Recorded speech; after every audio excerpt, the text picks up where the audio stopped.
Hello everyone, welcome to the online portal of chemistry developed by Sri Mahavir International School, Kishangarh, Renwal, Jaipur. Myself, PGT Chemistry of your subject.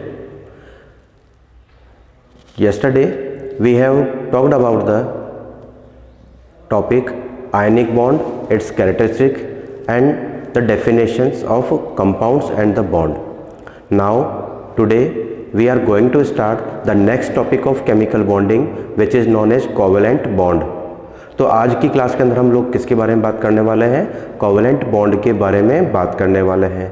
Covalent, ठीक है। तो इस definition को हम पढ़ने से पहले हम ध्यान रखेंगे कि कोवेलेंट बॉन्ड का फॉर्मेशन तब होता है जब हमारा कोई एलिमेंट और एटम अपने ऑक्टेट को पूरा करने के लिए किसी अनादर एलिमेंट और एटम के साथ में सेम नंबर ऑफ इलेक्ट्रॉन का शेयरिंग करे।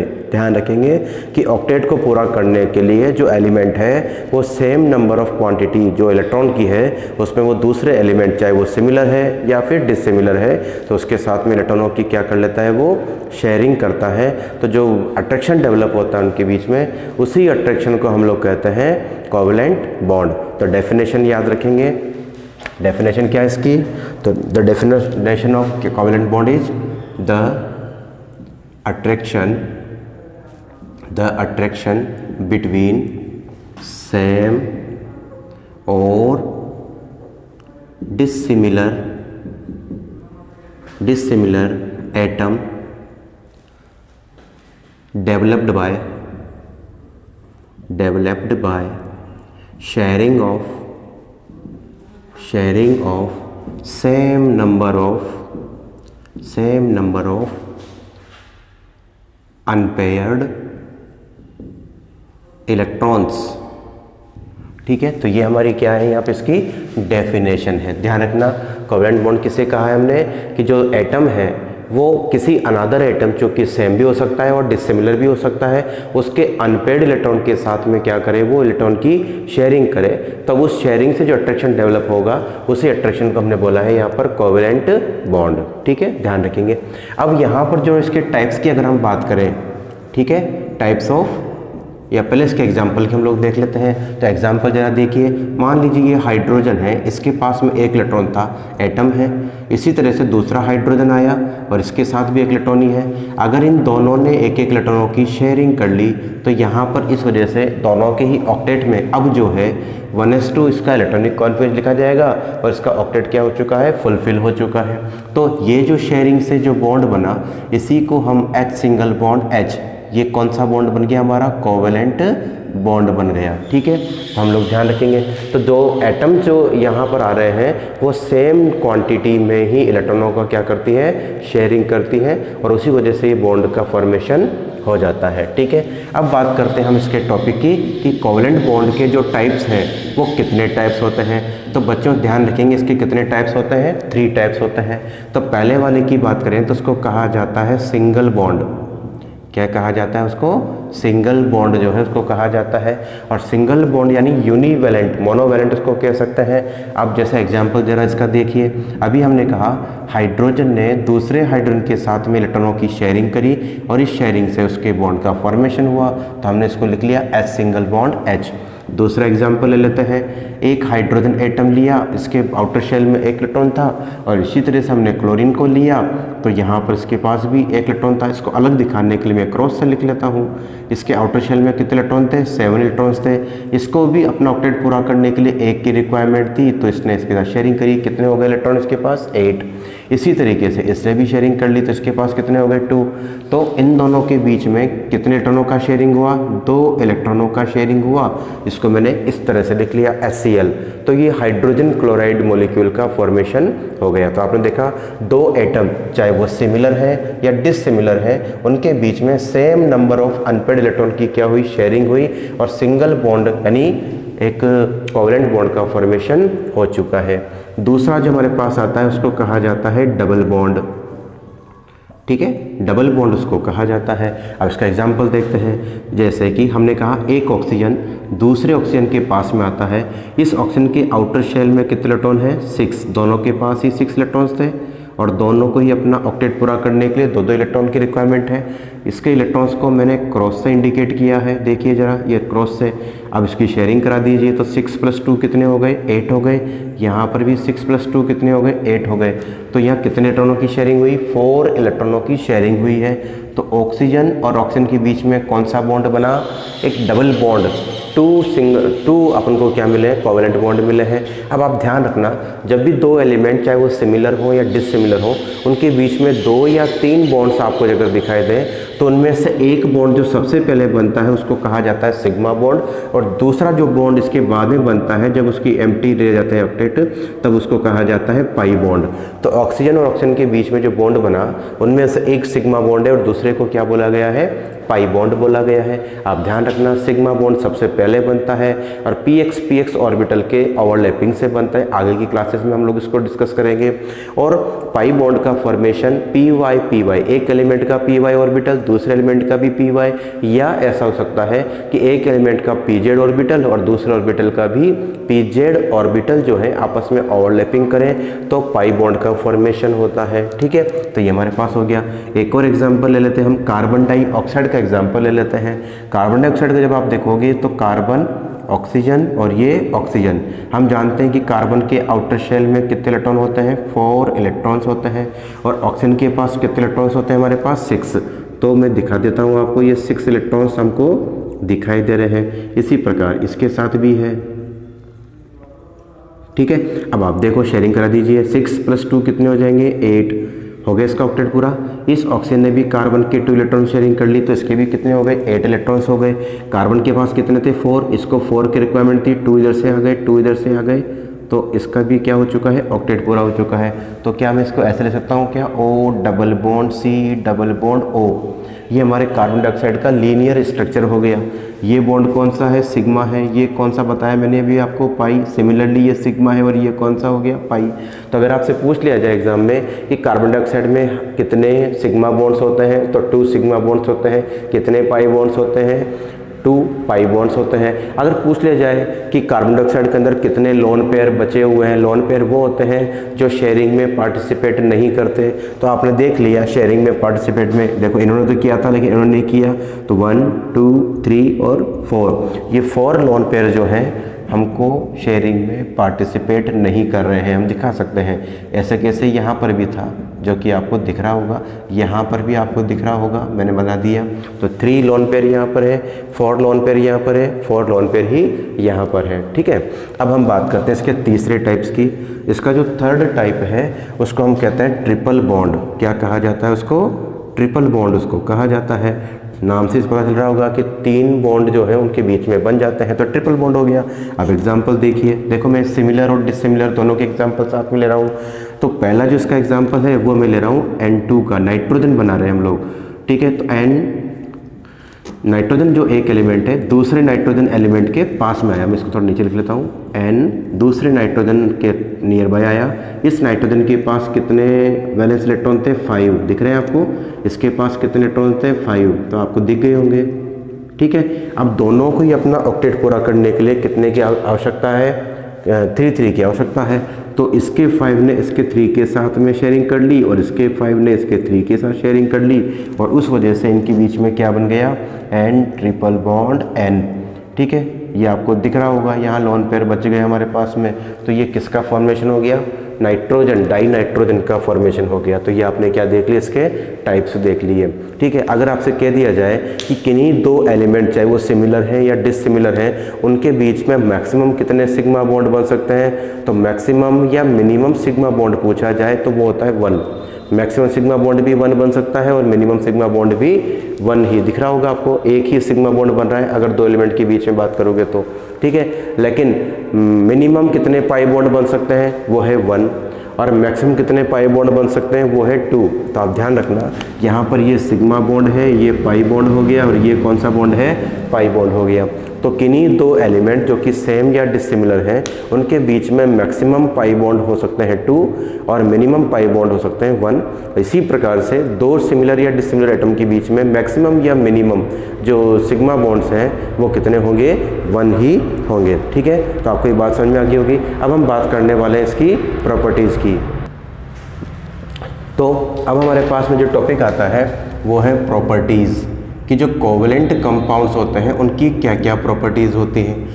ठीक है, तो उसमें सबसे पहली जो हमारे पास प्रॉपर्टी आती है वो है फिजिकल स्टेट। कौन सी प्रॉपर्टी है बच्चों? ये फिजिकल स्टेट। तो आप ध्यान रखना, कोवेलेंट कंपाउंड जो होते हैं ये मोस्टली आपको लिक्विड और गैसियस स्टेट में ही मिलते हैं। कौन से स्टेट में मिलते हैं? लिक्विड और गैस स्टेट में मिलते हैं। फॉर एग्जांपल जैसे कि लिक्विड की बात करें, जैसे कि H2O, H2O के अंदर कोवेलेंट बॉन्ड है और इसकी स्टेट कौन सी होती है? लिक्विड, पानी आप जानते हो। दूसरा एग्जांपल हो गया हाइड्रोजन है, नाइट्रोजन है, ठीक है, ऑक्सीजन है, CO2 है, तो इनकी कौन सी स्टेट है? गैस स्टेट है। इन सब के अंदर भी कोवेलेंट बॉन्ड पाया जाता है। तो मोस्टली इनकी फिजिकल स्टेट कौन सी है? लिक्विड और गैस। लेकिन इसमें कुछ एक्सेप्शन भी है, और वो एक्सेप्शन क्या है? जहाँ पर ये कौन सी फॉर्म को रखती हैं? सॉलिड फॉर्म को रखती हैं। कौन कौन से ऐसे कंपाउंड है जो कोवेलेंट होते हैं बट इनकी फिजिकल स्टेट कौन सी होती है? सॉलिड। और वो एग्जाम्पल नंबर 1 जो है आपको ध्यान रखना है वो है हमारे पास डायमंड। ठीक है, डायमंड। दूसरा जो हमारे पास एक्सेप्शन है वो है ग्रेफाइट। ठीक है, वो क्या हमारे पास? ग्रेफाइट। तीसरा जो इसका एक्सेप्शन है वो हमारे पास सिलिकॉन कार्बाइड। ठीक है, इसी का एक और नाम होता है कार्बोरेंडम। आप नाम ध्यान रखेंगे, इसी का नाम क्या होता है? कार्बोरेंडम। तो इसमें एक चीज़ अपन को ध्यान रखनी है, डायमंड क्या है?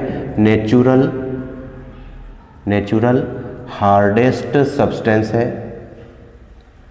ठीक है, अगर आपसे कोई पूछ ले नेचुरल हार्डेस्ट सब्सटेंस कौन सा है, तो वो है डायमंड। इसी प्रकार से सिलिकॉन कार्बाइड जो है या कार्बोरेंडम जो है ये आर्टिफिशियल हार्डेस्ट सब्सटेंस है। ठीक है, ध्यान रखना, सिलिकॉन कार्बाइड या कार्बोरेंडम जो है ये आर्टिफिशियल हार्डेस्ट सब्सटेंस है हमारे पास में। ठीक है, आप ध्यान रखना। और ऐसा क्यों है? क्योंकि इनमें सॉलिड स्टेट क्यों आ रही है? क्योंकि इनके जो सिग्मा बॉन्ड्स होते हैं उनके बीच में स्ट्रॉन्ग इंटरमोलिकुलर अट्रैक्शन पाया जाता है। अगर ये पूछा जाए कि इनकी सॉलिड फॉर्म आने के पीछे क्या रीज़न है, तो आप क्या बताएंगे? इसके लिए इसका रीज़न हो जाएगा कि इनके जो इलेक्ट्रॉन्स हैं तो स्ट्रॉन्ग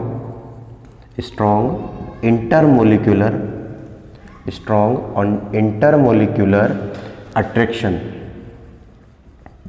ठीक है, अट्रैक्शन ऑफ सिग्मा बॉन्ड। ठीक है, तो ये इसका क्या हो जाएगा? रीज़न हो जाएगा जिससे कि ये सॉलिड फॉर्म में पाए जा रहे हैं। तो आपको समझ में आ गई होगी बात वाली। अब हम इसके आगे की ओर बढ़े तो हमारे पास जो नेक्स्ट टॉपिक इसमें है फिजिकल स्टेट, आपको समझ में आ गई। दूसरा होता है melting point and boiling point. तो ये जो कोवेलेंट कंपाउंड होते हैं इनके मेल्टिंग पॉइंट और जो बॉइलिंग पॉइंट है वो आयनिक कंपाउंड से क्या होते हैं? कम होते हैं। ठीक है, आप ध्यान रखना। सेकंड पॉइंट क्या है हमारे पास प्रॉपर्टीज़ में? Melting point and boiling point. तो ये दोनों ही जो होते हैं कम होते हैं, तो low melting point and boiling point. और क्यों होते हैं? Because absence of inter ionic attraction.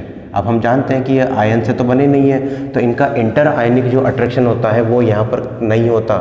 इस वजह से इनके मेल्टिंग पॉइंट और बॉइलिंग पॉइंट क्या होते हैं? कम हो जाते हैं।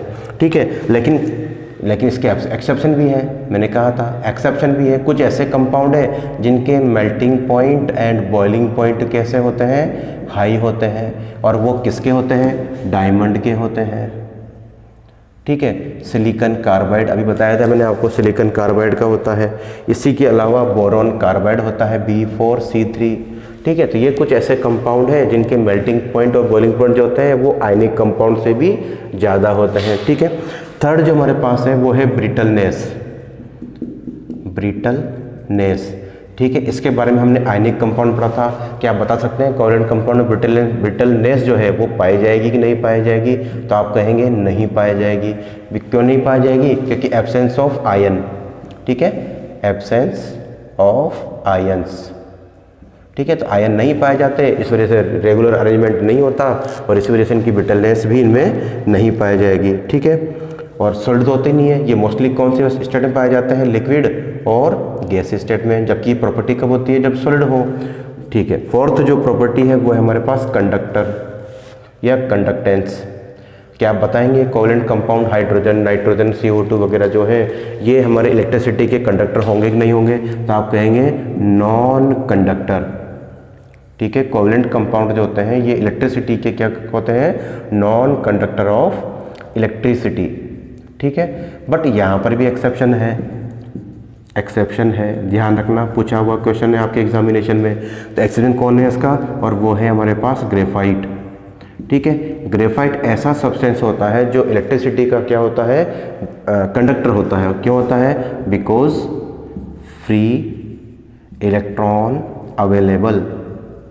ठीक है, तो इसकी जो लेयर्स होती हैं उसके बीच में एक इलेक्ट्रॉन जो होता है कार्बन का वो फ्री रहता है और वो मूव करता है, इस वजह से ये है इलेक्ट्रिसिटी का कंडक्टर होता है। तो आप ध्यान रखना, graphite is a covalent compound but due to presence of free electron in the layer structure it is conductor of electricity. तो फोर्थ प्रॉपर्टी समझ में आ गई।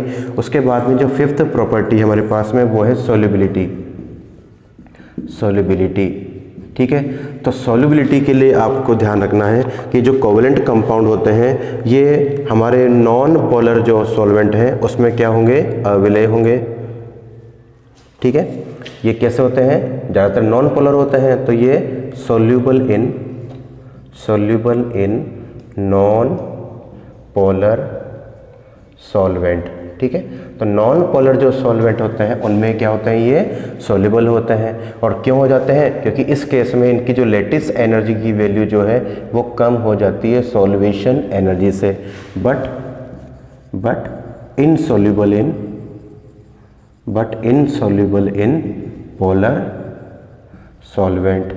तो पोलर सॉल्वेंट मतलब वाटर वगैरह जो भी चीज़ें हैं उसके अंदर ये नहीं घुलेंगे। और क्यों नहीं घुलेंगे? इस केस में उल्टा लिख दीजिए, जो लेटेस्ट एनर्जी जो है वो ज़्यादा हो जाएगी किससे? सॉल्वेशन एनर्जी से, इस वजह से ये उसके अंदर डिजोल्व नहीं होते। तो 5 प्रॉपर्टी आपने पढ़ ली। उसके बाद में सिक्स्थ जो प्रॉपर्टी है हम उसको डिस्कस कर लेते हैं। ठीक है, सिक्स्थ प्रॉपर्टी। तो बच्चों हमारे पास जो इसकी सिक्स्थ प्रॉपर्टी है वो है डायरेक्शनल नेचर। ठीक है, तो आप कहेंगे कि जो कोवेलेंट कंपाउंड होते हैं ये हमारे कैसे होते हैं? डायरेक्शनल बॉन्ड होता है। ये बॉन्ड कैसा होता है? डायरेक्शनल बॉन्ड होता है। और इसलिए क्यों? क्योंकि जो इलेक्ट्रॉनों की जो शेयरिंग होती है वो किसी पर्टिकुलर डायरेक्शन से ही स्टार्ट होती है। ठीक है, तो इलेक्ट्रॉनों की शेयरिंग पर्टिकुलर डायरेक्शन से होने की वजह से ही इनका नेचर कैसा होगा? डायरेक्शनल होगा। उसके बाद में सेवंथ जो इसका पॉइंट है वो हम ध्यान रखेंगे, रेट ऑफ रिएक्शन। किसी भी केमिकल रिएक्शन में इनकी जो रेट ऑफ रिएक्शन है आप ध्यान रखेंगे, इनकी रेट ऑफ रिएक्शन जो है वो कम होगी किसके कंपैरिजन में? आयनिक जो कंपाउंड्स हैं उनके कंपैरिजन में इनकी रेट ऑफ रिएक्शन क्या होगी? कम होगी। और इसके पीछे क्या रीज़न है? क्योंकि because molecule of covalent compound have high activation energy. ध्यान रखना, EA का मतलब क्या है? Activation energy. तो इनकी एक्टिवेशन एनर्जी ज़्यादा हो गई। एक्टिवेशन एनर्जी ज़्यादा होने से इनकी जो रिएक्टिविटी वो क्या हो जाएगी? कम हो जाएगी। तो कोवेलेंट कंपाउंड की एक्टिवेशन एनर्जी के ज़्यादा हो जाने से इनकी रिएक्टिविटी क्या हो जाएगी? कम। इसी वजह से इनकी रेट ऑफ रिएक्शन जो है वो आयनिक कंपाउंड से क्या होगी? कम हो जाएगी। यानी ये इजीली से प्रोडक्ट का फॉर्मेशन नहीं करते हैं। ठीक है, तो ये हम लोग ध्यान रख लेंगे। तो ये हमने पढ़ लिया यहाँ पर कोवेलेंट कंपाउंड। ठीक है बच्चों, ओके माय डियर स्टूडेंट, अब जो हमारे पास टॉपिक स्टार्ट होने वाला है वो है हमारे पास कोऑर्डिनेट बॉन्ड। अभी तक हम लोगों ने 2 तरह के बॉन्ड्स पढ़ चुके हैं। एक हमारे पास आयनिक बॉन्ड था, दूसरा हमने पढ़ लिया कोवेलेंट बॉन्ड और उसके एग्जांपल्स लेते हुए हमने उसके कैरेक्टरिस्टिक्स पढ़ लिए। अब हम तीसरे बॉन्ड को पढ़ने वाले हैं, उसका नाम है कोऑर्डिनेट बॉन्ड। जैसे कि आपको बोर्ड पे दिखाई दे रहा होगा, मैंने टॉपिक का नाम लिख दिया है कोऑर्डिनेट बॉन्ड। इसी का एक और नाम होता है डेटिव बॉन्ड, या इसी को हम डोनर एक्सेप्टर बॉन्ड भी कह देते हैं। अब डेफिनेशन क्या है? मान लीजिए कि कोई एलिमेंट ऐसा है जिसके पास में कोई लोन पेयर है और वो लोन पेयर किसी दूसरे एलिमेंट को प्रोवाइड कर दिया जाए तो एक एलिमेंट के द्वारा दूसरे एलिमेंट को जब अपना lone pair of electron provide कर दिया जाता है तो उन दोनों के बीच में जो एक अनस्टेबल, एक वीक बॉन्ड, वीक कह सकते हैं हम इसको आयनिक के कंपैरिजन में, तो जो अट्रैक्शन डेवलप होता है हम उसी अट्रैक्शन को क्या कहते हैं यहाँ पर, कोऑर्डिनेट बॉन्ड कहते हैं। दोबारा सुन लीजिए, अगर कोई एक एलिमेंट अपने लोन पेयर ऑफ इलेक्ट्रॉन को किसी दूसरे एलिमेंट को दे दे तो जो अट्रैक्शन डेवलप होगा उस अट्रैक्शन को ही कहा जाता है कोऑर्डिनेट बॉन्ड। ठीक है, हम इसको ध्यान रखेंगे। अब इस तरीके से तो आपको ध्यान रखना है, मान लीजिए ए एलिमेंट था, उसके पास लोन पेयर है और ये बी एलिमेंट को प्रोवाइड कर दिया जाए तो हम क्या देखते हैं यहाँ पे, हम देखेंगे कि ए ने अपना लोन पेयर किसको दे दिया, बी को। छोटे तीर के द्वारा, स्मॉल एरो के द्वारा जो रिप्रेजेंट किया जाता है वो किसको रिप्रेजेंट किया जाता है, कोऑर्डिनेट बॉन्ड को। इसका जो एरो हेड होता है वो किसको इंडिकेट करता है, जो हमारा एक्सेप्टर परमाणु है, एटम है, उसको इंडिकेट करता है। और इसका जो टेल पार्ट है वो किसको डोनेट करेगा, वो इंडिकेट कर रहा है डोनर एटम को। तो डोनर एटम और एक्सेप्टर एटम के बीच में हम एक स्मॉल एरो से जिस बॉन्ड को रिप्रेजेंट करते हैं वो बॉन्ड कौन सा होता है, कोऑर्डिनेट बॉन्ड होता है या डेटिव बॉन्ड होता है, जिसको हम एक तरीके का कोवेलेंट बॉन्ड ही मानते हैं। ठीक है, अब इसके एग्जाम्पल्स हम लोग देख लेते हैं। तो इसका जो एग्जाम्पल नंबर 1 है वो है हमारे पास SO2 सल्फर डाइऑक्साइड। अब आप देखेंगे ये ऑक्सीजन एटम है, ये सल्फर है और ये ऑक्सीजन है। हम जानते हैं कि सल्फर के पास में जो है 6 वैलेंस इलेक्ट्रॉन पाए जाते हैं। आप देख रहे हैं 6 वैलेंस इलेक्ट्रॉन है और ऑक्सीजन के पास कितने इलेक्ट्रॉन्स होते हैं, वो भी 6 ही होते हैं। तो देख लीजिए आप, मैं इसको ऐसे लिख लेता हूँ, ठीक है ना। तो ये मैंने ऐसे लिख लिया। अब होगा क्या कि ये सल्फ़र को केवल 2 की रिक्वायरमेंट है, तो अगर वो यहाँ पर तो कर ले शेयरिंग, ठीक है। और इस लोन पेयर को किसको प्रोवाइड कर दिया जाए, इसको। तो मैं क्या देखता हूँ कि ये बॉन्ड अपन को कुछ ऐसा दिखाई देगा, देखिए ज़रा, ऐसा दिखाई देगा अपन को ये, ठीक है। ये देखिए 6 इलेक्ट्रॉन तो थे ही सही, 2 इससे मिल गए अपन को, है ना। तो 6 और ये 2 कितने हो गए, 8, इसका भी ऑक्टेट पूरा हो गया। सल्फर ने इसके साथ अपना ऑक्टेट पूरा कर ही लिया था, फिर भी इसके पास 2 बच रहे थे, तो इसी बॉन्ड को हमने क्या कहा, कोऑर्डिनेट बॉन्ड कहा। दूसरा जो एग्जाम्पल है हम उसको भी ले लेते हैं। दूसरा एग्जाम्पल है हमारे पास HNO3। HNO3 को क्या लिखा जाता है, नाइट्रिक एसिड इसको लिखा जाता है, नाइट्रिक एसिड। अब इसको भी बना के देख लेते हैं, HONO और ये वाला O, ठीक है। हम इसको इस प्रकार बनाते हैं। ऑक्सीजन के पास कितने इलेक्ट्रॉन थे, पूरे 6, ये इसका इलेक्ट्रॉन हो गया, ये हाइड्रोजन का 1 इलेक्ट्रॉन लिख दिया। इसी प्रकार से इसके पास भी कितने इलेक्ट्रॉन थे हमारे पास, 1 2 3 4 5 6, 1 2 3 4 5 एंड 6। नाइट्रोजन के पास कितने थे, पूरे 5 थे, 1 2 3 4 और ये 5। अब ध्यान से देखते जाना, हाइड्रोजन का ऑक्टेट पूरा हो गया, ऑक्सीजन का भी ऑक्टेट पूरा हो गया। यहाँ पर ऑक्सीजन का ऑक्टेट जरा देखिए, ये भी पूरा हो गया। नाइट्रोजन के पास कितने थे, 5, 1 2 3 4 5 6 7 8, इसका ऑक्टेट पूरा हो गया। अगर ये लोन पेयर को इसको दे दे तो हम इसको कैसे लिख लेंगे, ये हो जाएगा HON डबल बॉन्ड O